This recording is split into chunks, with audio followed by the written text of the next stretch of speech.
Bonjour à tous et à toutes.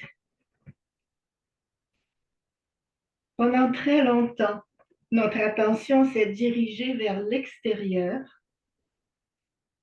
Nous avons été et nous sommes si impliqués dans les situations du monde que nous sommes en venus à croire que nous ne devons répondre qu'aux circonstances qui arrivent dans la dimension extérieure de la vie.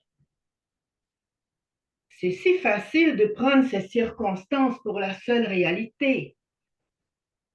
Nous semblons des fois avoir perdu de vue la vraie source, la réalité qui réside en nous, en ce lieu où nous faisons un.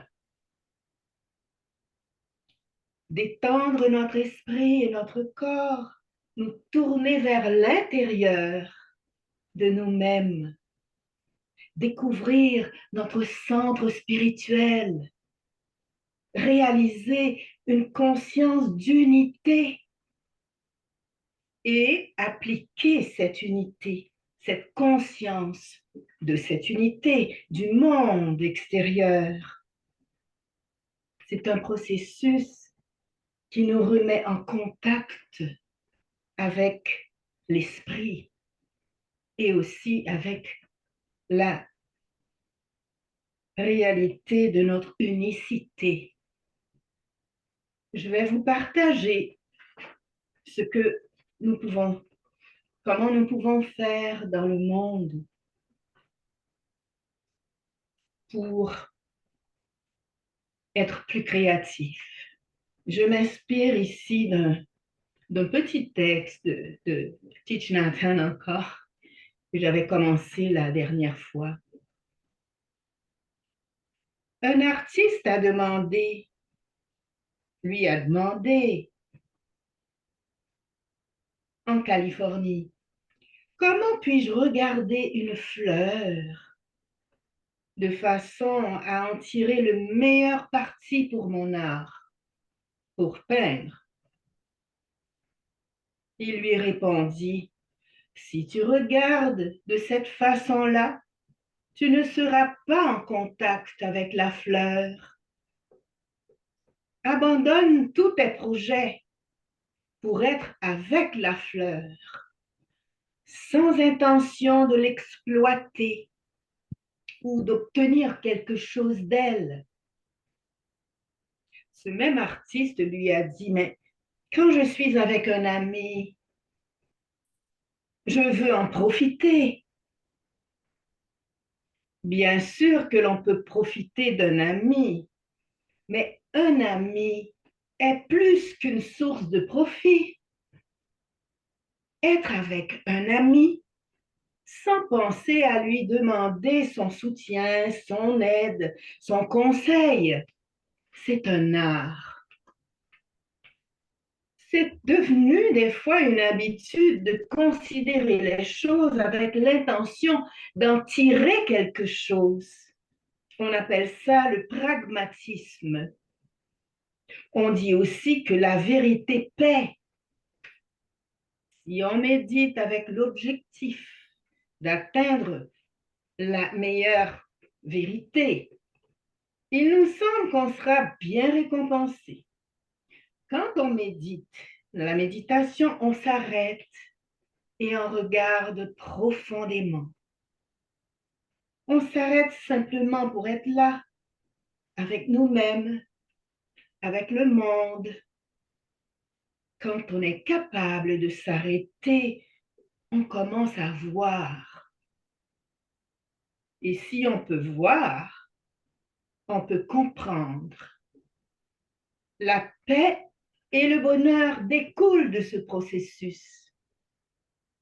Nous devrions maîtriser l'art de nous arrêter afin d'être vraiment avec notre ami et ou avec la fleur. Comment pouvons-nous apporter les éléments de paix à une société habituée à faire du profit? Comment notre sourire peut-être être une source de joie et pas seulement une manœuvre diplomatique. Quand on se sourit à soi-même, ce n'est pas de la diplomatie, c'est la preuve que nous sommes nous-mêmes, que nous avons les pleins pouvoirs sur nous-mêmes, que nous avons ce pouvoir-là.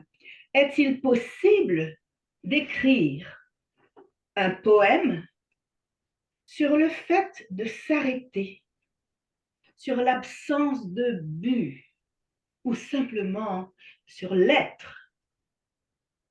Peut-on peindre quelque chose à partir de cela? Tout ce que l'on fait est un acte de poésie ou un tableau si on le fait avec pleine conscience. Faire pousser une laitue, c'est de la poésie.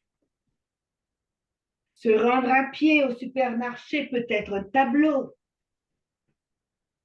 Quand on ne se préoccupe pas de savoir si ceci ou si cela est une œuvre d'art et que l'on agit simplement à chaque moment avec pleine conscience, chaque minute de notre vie est une œuvre d'art.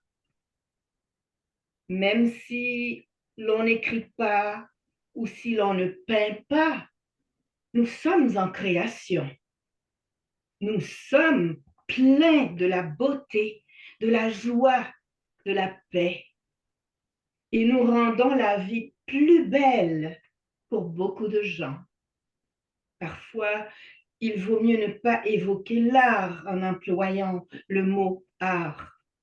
Si l'on agit simplement avec conscience et intégrité, notre art fleurira et l'on n'aura même plus besoin d'en parler. Quand on sait comment être en paix, l'art est à nos yeux un très beau moyen de la partager. L'expression artistique aura lieu d'une façon ou d'une autre. Mais être est essentiel. Nous allons donc retourner à nous-mêmes grâce à la joie et à la paix intérieure. Nos créations artistiques se font avec naturel et sont positives pour le monde. Donc, ce que cet extrait m'inspire, c'est que chaque instant de la vie est une création parce que nous créons en pensant, nos pensées créent. Et en entretenant les plus belles pensées, nous faisons les plus belles créations. Donc, je vous souhaite une très, très bonne journée remplie de belles pensées pour apprécier ce qui nous entoure, apprécier ce que nous avons déjà dans l'abondance de la vie et d'être très reconnaissant de ça. Et aussi, avec ces belles pensées, on met encore de la beauté autour de soi, partout, avec ce qu'on rencontre, ce que l'on regarde, ce que l'on touche. Toute notre vie devient une belle création, comme une belle œuvre d'art.